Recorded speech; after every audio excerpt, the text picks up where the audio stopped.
জলের তলায় আবিষ্কার হওয়া প্রথম শহর কোনটা জানেন? বলা হয় এটাই নাকি প্রথম জলের তলা থেকে আবিষ্কার হওয়া সবথেকে পুরনো শহর, যার বয়স ধরা হয় আনুমানিক 5000 বছরেরও বেশি।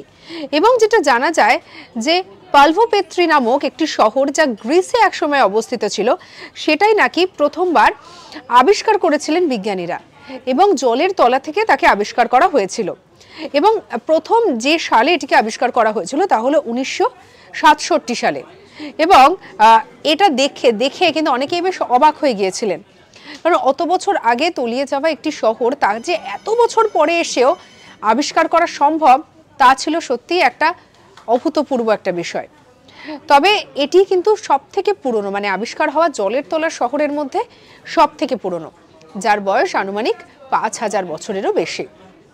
পরবর্তীতে অবশ্য এরকম আবিষ্কার আরও হয়েছে, তবে এই আবিষ্কারের নিরিখে এটি সবচেয়ে পুরনো।